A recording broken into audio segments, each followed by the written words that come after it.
A very warm welcome. You're watching CNN News 18 Global with me, Akanksha Swaroop. Let's begin with our top focus on Russia and Ukraine. In a shocking turn of events today, the Kremlin was targeted by allegations that it was a Ukrainian drone. This in a bid to assassinate President Vladimir Putin. Remember, this is an accusation coming from the Kremlin. It's not been verified as yet, but Ukraine certainly has denied the Kremlin's claims. The Russian government, of course, has released visuals of this alleged drone strike on the Kremlin, claiming Ukrainian forces have hatched this assassination plot to execute the Russian President Vladimir Putin. It's important to note, as you can see in those visuals, there are two drones over there before they were in fact shot down by the forces in the Kremlin. What stands out is the fact that these drones managed to reach the Kremlin, which is of course a heavy security area. Two unmanned aerial vehicles targeted this building, but the Russian military and special services disabled these two drones. President Putin remains unharmed. However, furious Russians have stated that they have the right to take countermeasures wherever and whenever.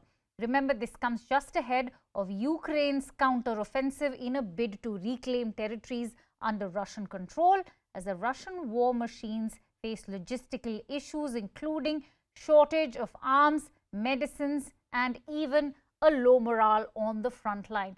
Putin is also facing pressure in Moscow as the war has now dragged on for over 400 days, and the West continues to arm and supply the Ukrainian forces. So far, there has been no reaction in terms of what Ukraine had to say. In fact, we are just learning that President Zelenskyy has gone on record to say that it was not Ukraine which has carried on this attack. But how should now we assess Russia's claims? Is Putin setting the stage for an all-out offensive against Ukraine to end the war once and for all? We'll delve deeper into this question, but for now, here's a report by CNN News 18's Sanjay Suri. In a dramatic new development, Kremlin says that Ukraine attempted to assassinate President Putin in a drone attack. It says two Ukrainian drones headed to attack the Kremlin were shot down. Kremlin spokesperson Dmitry Peskov says Putin was not in Kremlin or in Moscow at the time of the attack. The Russians now say that they have the right to hit back, marking a clear new escalation, of course. It's hotting up very fast now on the Ukraine-Russia front and increasingly now behind Russian lines. And this marks a dramatic change from the pattern of Russia striking targets within Ukraine, as has been the pattern so far. A fuel tank in Crimea was blown up in an attack on Wednesday close to the Crimea bridge, and an oil depot was blown up, as we know, in Sevastopol in Crimea as well, only late last week. Back in October, we know that the Crimea bridge itself was badly damaged in an attack. This pattern of hitting oil depots could now be the beginning of a Ukrainian strategy to hit energy sources in Russia, Crimea, and to try and cripple the Russian military and to limit their movement in anticipation of a new assault. And this could be a very significant precursor to the attack underway. Clearly, the Ukrainians are preparing for that attack. They are looking to soften targets inside Crimea, inside areas occupied by Russia, inside Russia itself. That new offensive from Ukraine seems imminent now. So will this drone attack on the Kremlin now lead to a further escalation in terms of this entire war? And remember, Russia has already been on the offensive, especially in the last few days. Let's try and get in a sense of perspective. And for that, let me introduce my guests today. I'm joined in by Mr. George Babe, who joins me live from Washington, D.C. He's a former CIA Russia analysis chief and a former staff advisor on Russia matters to former U.S. Vice President Mr. Cheney. Now, Fred Weir, who's a renowned senior journalist from Moscow as well, joins me live. I'm also joined in by Dr. Anatol Levin, who's the director of the Eurasia program at the Quincy Institute, joins me live from Leicestershire in the United Kingdom. Fred, if I may begin with you. Zelenskyy has just now denied Ukraine's role in this attack. He says, we will keep the fight to our territory. Will Moscow consider possibilities, or other possibilities rather, in terms of could this be an inside job? Because remember, Vladimir Putin not just has enemies outside Russia, but he also has enemies inside Russia. How do you expect Moscow to react? Well, first of all, I don't think that if the Russians did this, they would choose this form of target. Like this makes Putin look very vulnerable. It's a terrible black eye for Russia. I mean, that it's a little explosion. It's of no military significance, but it's got huge psychological impact. And I suppose it was the Ukrainians who did it. I mean, we've had a string of events, you know, the Crimea bridge, the assassinations of 2 journalists. Ukraine has struck deep inside of Russian territory using drones against strategic airfields and such, and oil farms in Crimea. So it's not out of the ordinary. And in fact, in recent weeks, we've had a lot of wrecked drones found around Moscow. Mm-hmm. So I sort of think the Ukrainians did it, perhaps not thinking they're going to kill Putin, but they're going to disrupt the May the 9th victory parade and sow dissension and fear among Russians. I mean, it seems in line with the sorts of things that they have done, and they always turn to the West and deny it. It's interesting that you mentioned the Ukrainians, because I'm also joined in by Peter Zalmayev, who is the director of the Eurasia Democracy Initiative, joins me live. Many thanks to you, Peter, for joining in. Peter, can you hear me? Peter, can you hear me? No one, no. All right. Someone talk to me. Right. Peter, can you hear me? We'll try and sort out Peter's audio at the moment. But let me, in fact, go over to George. George, as the former CIA Russia analysis chief, I'm sure you are aware of the stringent security checks surrounding the Kremlin. How do you assess such a twin drone attack, that too right above the building that houses the president's executive office?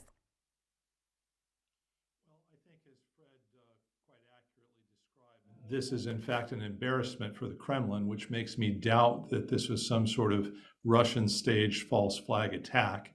This suggests to Russians everywhere, and particularly to Russia's nationalist opposition that's been quite critical of Putin, that Russia is in fact vulnerable. The Kremlin itself is vulnerable to these sorts of attacks. And that's not a message that I think the Kremlin at all wants to send to anyone. So I think what's most likely here is that the Ukrainians were sending a message to the Russians that Russia can't continue to strike Ukrainian targets with impunity and not expect that Ukraine will not retaliate with some kinds of long-distance strikes on Russia itself. And I think the result of that is quite likely to be escalatory. So I think this is a very dangerous development in this war. Absolutely. It is dangerous. And in fact, Peter is back with us. Peter, at the same time, the Speaker of the Russian Parliament has called for destruction of Kyiv's regime.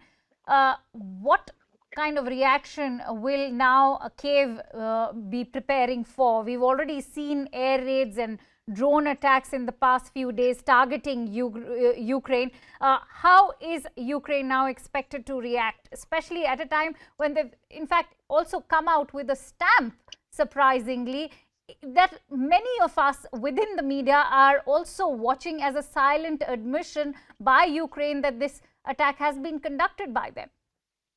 Not necessarily. I would actually take issue with that. That could be anything, really. It could have been part of the internal opposition, armed opposition to Vladimir Putin, which we understand has been behind a lot of the derailings and other acts of sabotage on Russia's territory since at least this last summer.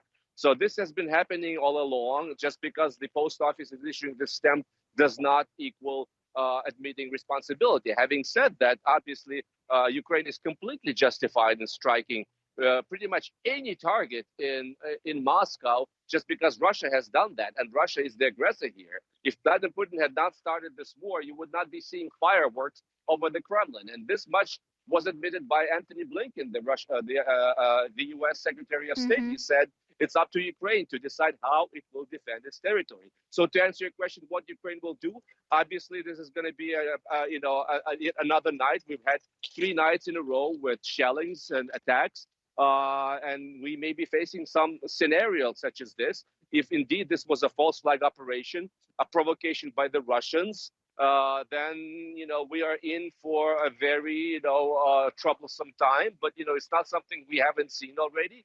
And yes, I mean, I would concur with those experts who would say that regardless, one way or another, this shows that things are not going Kremlin's way. They're very concerned about the coming counteroffensive.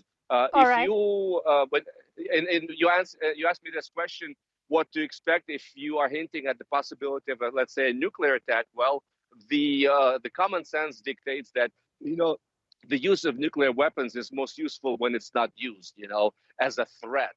Vladimir Putin has time and again hinted that he will be ready to contemplate the use of nuclear weapons, whether after a strike on Crimea, it hasn't happened. Now the strike on the Kremlin, it hasn't happened.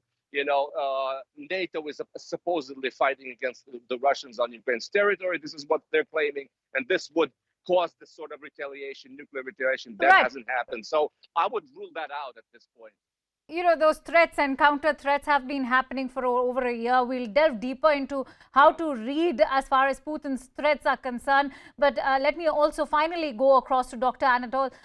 Doctor, thank you, firstly, for awaiting your turn so patiently. Now, Moscow is around 280 miles northeast of the Ukrainian border at its closest point from the border.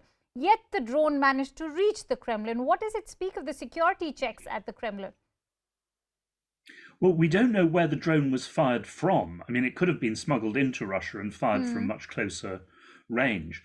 But I agree with George and with Fred that the fact that this does show up, the weakness of Russian air defenses, is a serious embarrassment for the Russian government and the Russian armed forces, and that does make it more unlikely that that this was in fact a Russian fake attack. The allegations that this was domestic Russian opposition, we know almost nothing about this supposed group. We don't really know even if it exists. And Ukraine has said that it exists, but we really have no means of establishing that. So I would agree that this was most likely a Ukrainian attack, and there will be some form of Russian retaliation, though not a direct move to nuclear weapons. But, for example, something that the Russians have not done so far, which is indeed try to target President Zelenskyy and his top officials directly. Fred, when we speak of Russian retaliation, can Moscow afford further escalation, that too at a time when the West's defense assistance to Kyiv is on the rise and the Russian morale on the battlefield is sagging by the day? Not easily answered questions, but I do want to address this nuclear issue because I tried to talk to Russian officials and Russian security experts whom I'm in touch with, and because this is the most incendiary and worrisome thing, and it doesn't seem to me that Putin has ever threatened to use nuclear weapons in Ukraine. He's always facing West and warning about his red lines and the danger of escalation from the West leading to nuclear war. When he does that, it's reckless talk. It's dangerous, but I don't think there are any Russian plans to use nukes in Ukraine. And these people I talked to do tell me that the Russian nuclear doctrine is still intact. It involves using these weapons only in case that they're used against Russia or there is an existential threat to the Russian state. So I don't think that something like this qualifies. Still, it's worrisome development. I think that it's a distraction, whatever it is. All these things, the Crimea Bridge, the attacks on airfields, and so on, Okay. are military pinpricks for Russia. The real show is unfolding there in Bakhmut and whatever's going to happen in the next few weeks.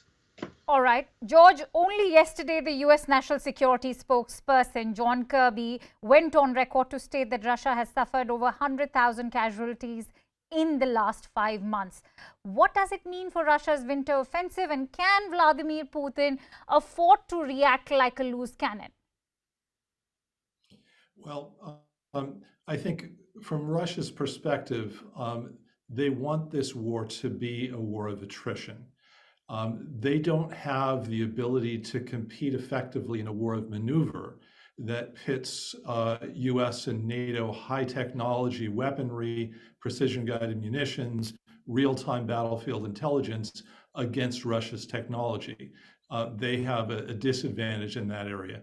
They think, however, that they can grind the Ukrainians down, exhaust their manpower, use up the West's supply of munitions to Ukraine, and that over time, this will force Ukraine and the West to say, enough, let's find a way to make a deal over this.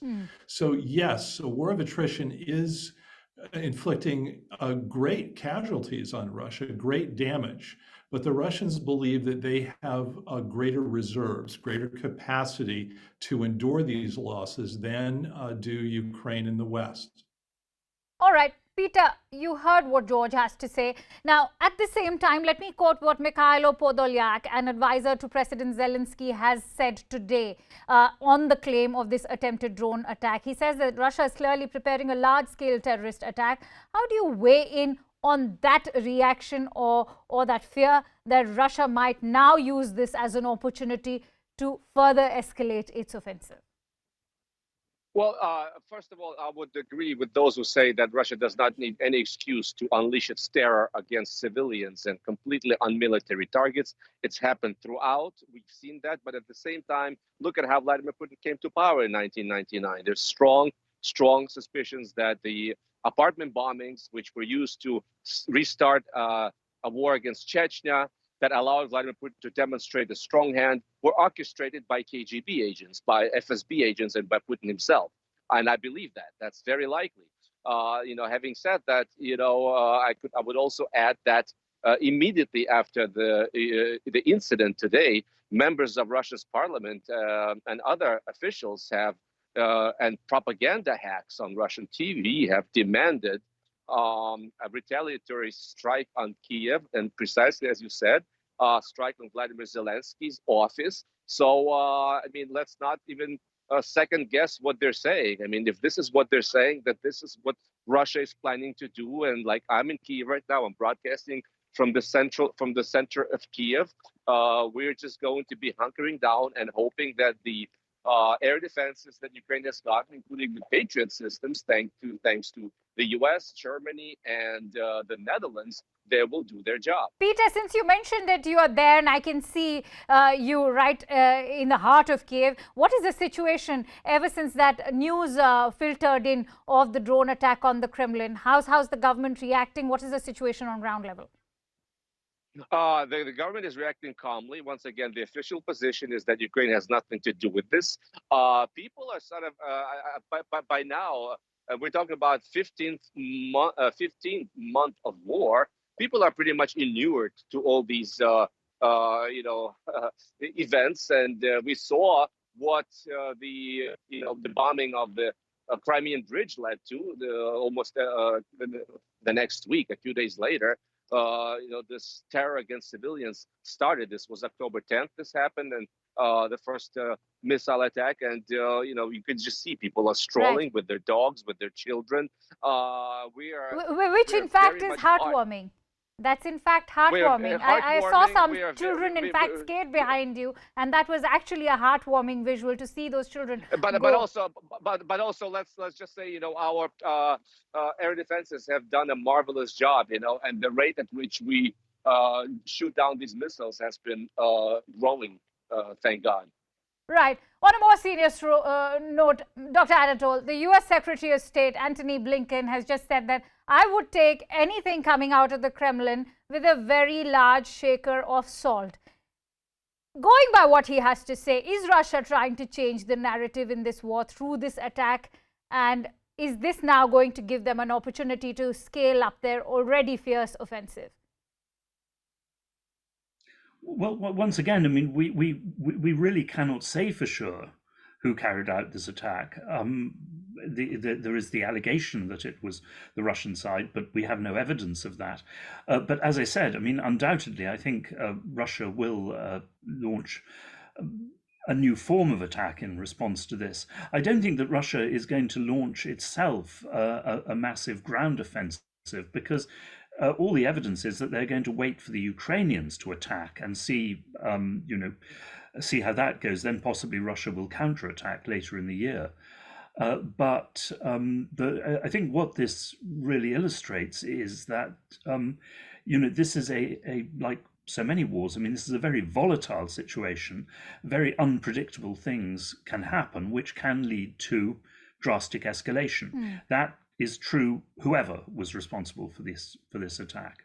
Fred, after Russian troops retreated from Kyiv and were pushed out of southern Kherson and away from eastern Kharkiv, Bakhmut became a focus of the Russian military, in fact, the eastern flank.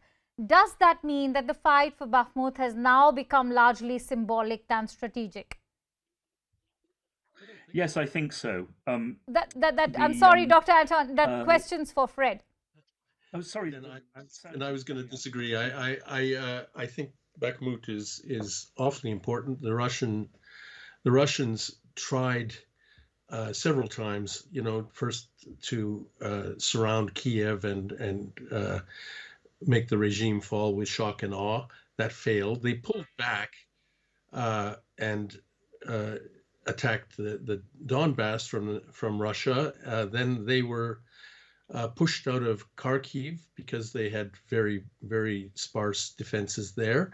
And then they were pushed out of at least the western part of Kherson region. And every time the Russians left in more or less good order. I mean, they were not defeated in the sense that their military forces were destroyed. They were defeated in some symbolic sense, and it was a humiliation all three times. But they've opted for this attrition model, which is advancing behind curtains of heavy artillery, which they're doing in Bakhmut. It's a meat grinder. Everyone on both sides calls it that.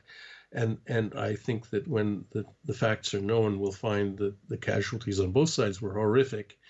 But the Ukrainians have not got the deep resources that the Russians do, as long as the political will remains in Moscow. Carrying on this way will, I think the math suggests that Ukraine is going to be defeated in the long run. All right. I'm in fact going to also ask from George about how he foresees the trajectory of this war. But before I do that, there's another question that plagues my mind about these claims and counterclaims about assassination attempts on Vladimir Putin. In the past as well, there have been many. Is there any way to verify such claims? Well, I don't think there's any way that the public can verify those claims. Governments obviously have resources available to them with which to evaluate these claims that are much more substantial than the information we have in public. That said, I don't think this constituted a serious assassination attempt on Putin, regardless of who perpetrated it. To do that, you need accurate real-time intelligence on Putin's location. You need the accuracy to deliver a weapon to that point and sufficient explosive power to have confidence that it's going to work. None of those were present in this case, obviously. So I don't think we can really regard this seriously as a genuine assassination attempt. I think at best, this was meant to send a message rather than to result in Putin's death. Right. Dr. Anatol, if I could come to you, Russia has escalated its offensive, especially days after Chinese President Xi and Ukrainian President went on a phone call. Is China's new role as a peacemaker going to change much as far as the ground reality in the war is concerned? Not at present, no, because China has not put forward concrete proposals to end the war, and it also, so far, has not given any significant help to Russia. It has, of course, bought Russian energy, but then so has India. But when China would become very important is when either there are serious moves towards a ceasefire, and then I think it will be necessary for America to reach out to China to bring influence to bear on Moscow. Or on the other hand, if against, I would say, what look like the probabilities, Russia were to stage a successful counterattack against the Ukrainians and were to win a major victory. That could also lead to a ceasefire. But if, on the other hand, Ukraine wins a major victory and tries to push on with Western backing for the complete defeat of Russia, then Chinese people I've talked to close to the Chinese establishment have said that China might well feel that it has no choice but to give massive military aid to Russia, because China regards the survival of Russia as a state and as some kind of great power, as a vital Chinese national interest. If Russia were to collapse altogether, China would be left seriously isolated in the world. China does not want, I think, to give massive aid to Russia, but it will if it sees Russia heading towards destruction at the hands of Ukraine and the United States. Peter, does Beijing's stance matter to Moscow? It certainly matters to Kyiv. Yes, I will just to sort of to piggyback on what the previous speaker said. Or it could actually be looking for a successor to Putin, someone who's more reasonable and someone who's not totally off his leash, which is what Vladimir Putin is demonstrating. I think the fact that Xi Jinping spoke with Zelenskyy, reaffirmed Ukraine's sovereignty, is a very hefty fact that Russian propaganda hacks were not happy about. And just recently, a few days ago, the UN General Assembly, a very surprising vote by China to recognize that Russia is the aggressor state. This was unheard of. This is the first such happening during the entire war. So yes, China does matter to Ukraine. I do agree that China is sort of sitting on the fence on this, not happy with the war, but at the same time not happy with the way Putin is prosecuting it. There are other creative scenarios that we are not yet aware of. Fred, if I could come to you, Putin has never lost in war before. That's what they're saying. Not in Chechnya, not in Georgia, not in Syria. Will Ukraine be different? I have to go. All right. You can go, Peter. Thank you so much for joining in. But let me, in fact, stay with that question as far as Fred is concerned. Fred, please go ahead. Sure. I don't know. I can't predict it. I don't think anybody here in this gallery can. A lot does depend on political will, both in Kyiv and its Western backers. A lot depends on things in Russia that we don't know well. I try to probe Russian public opinion, and as far as I can tell, I've asked a lot of sociologists and independent sociologists. I've written about this. It seems that the public backs the war overwhelmingly, but large portions without much enthusiasm. But there certainly isn't any visible signs of enough opposition, enough protest potential, even what existed at the beginning of the war, to make any kind of political difference in Moscow. But we do not know what goes on in Putin's inner circle. It's a very opaque system, so we don't know about that. But assuming the political will remains in Moscow, I think that in the West, they have badly underestimated Russia's economic capacities, its military-industrial complex, which is reviving very fast, and its ability to provide supplies and support to those armies in the field, and its ability to mobilize very large pools of manpower, train them up, and send them down there. I'm not advocating this, but as I said, I think the mathematics are such. Right. Right. Right. It's interesting that you highlighted that. In fact, George, we talk about the mathematics. So far, it was the Western Front versus Russia. But China's role has, of course, added new dimensions. And that's why I want to ask you, can China's role be trusted? Because just days ago, the Czech president went on record to say that China has its own vested interest in keeping a protracted war where it can only push Russia for cheap oil, gas, and other resources from Moscow just in exchange for a no-limits partnership with the Kremlin. How do you weigh in on China's role? Well, I am skeptical that the Chinese see it as in their interest for there to be a prolonged war. There's certainly harm that a prolonged war does to Chinese interests. And I doubt that they believe that their access to cheap Russian oil is dependent on the continuation of this war. All that said, I think China's bid to play peacemaker in this war is quite a significant development. China traditionally has not really ventured much out of its own neighborhood. It has tended to regard things that happen in distant parts of the world, including in Europe, as not vital to Chinese national interests, not something that China should really involve itself in a significant way. And the fact that they have said that they have a stake in Europe's security architecture, that they have a stake in the outcome of this war, is a significant development. And I think it means two things. One, if there's going to be a negotiated settlement to this war, the Chinese will be involved in that. And I don't believe that the United States could prevent that, even if we really were to try to do that. And I think the second thing that this means is that Russia is not going to lose this war altogether.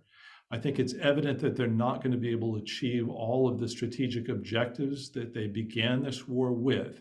But I think by China saying, hey, we have a stake here in this outcome, I think that means that they're not going to let the Russians lose this war altogether if push really comes to shove.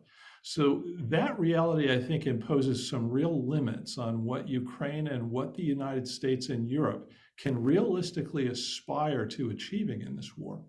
Fair enough. Dr. Anatol, if I could end with your thoughts, do you see this war now ending in a stalemate? I think that's very likely. And I think a stalemate will, or indeed most possibilities, end sooner or later with a ceasefire. And not with complete victory for either side, as George has said. The question really now is along what lines the ceasefire will run. I mean, where the eventual battle lines, or line of control, if you like, will run. I don't think that a formal peace settlement is at all likely for a very long time to come, because the positions of both sides on territory, for example, are simply too far apart. But of course, as we know from Kashmir, one can have a lasting ceasefire, even if it's an unstable one, without formal agreement on the underlying issues. So that's the way I think that it's going. All right. Many thanks to you, Dr. Anatol, George and Fred, for joining in on this discussion and sparing your precious time. It's been a pleasure to have you on my show. That's not all. Let's also talk about the kind of reactions that have poured in, most significantly that of Ukraine's president, President Zelenskyy. As Ukraine is accused of trying to assassinate Vladimir Putin, what do the Ukrainians have to say about it? Let's also listen in to these reactions. I can repeat this message, and I think it will at least be understandable for everybody. We don't attack Putin or Moscow. We fight on our territory. we are defending our villages and cities. We don't have, enough weapon for this. That's why we don't use it anywhere. For us, that is the deficit. We can't spend it. And we didn't attack Putin. We leave it to tribunal. They lost all their respect. If they had some, I'm not the one to judge, but this is what's been happening right now. And because of that, he has to do some unexpected moves. Щодо дронів над Кремлем. Regarding drones over the Kremlin, it is crystal clear and obvious enough, but I will still voice it. First of all, of course, Ukraine has nothing to do with it because it does not resolve any military tasks. Secondly, it is certainly important for us to destroy all Russian military objects on the occupied territories to make deoccupation faster. It has strategic value and it is a strategic task. Thirdly, any other actions will be interpreted by Russia as terrorist acts, which will allow Russia to justify its large-scale terrorist strikes against civilians and civilian infrastructure in Ukraine. Therefore, it is very important to report two weird events which happened today. First was detention of supposed Ukrainian saboteurs in Crimea who were said to be planning to commit terrorist acts. Secondly, drones over Kremlin indicates that Russia is preparing certain informational background to justify its own large-scale terrorist acts. So let's see what Russia is going to do.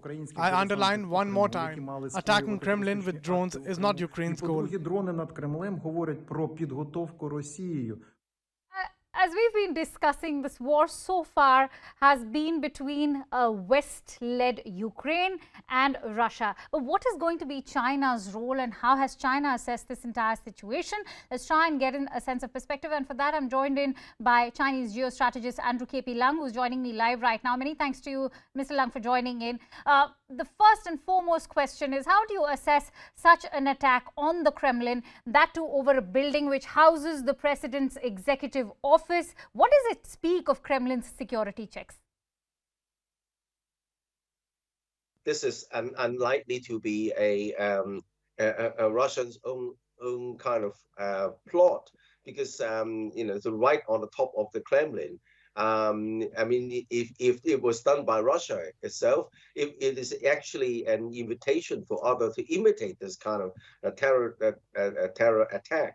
I think it is maybe, if it's not dictated by the Ukrainian government, at least it would be some kind of side kind of activist on the side of the Ukraine government. Right.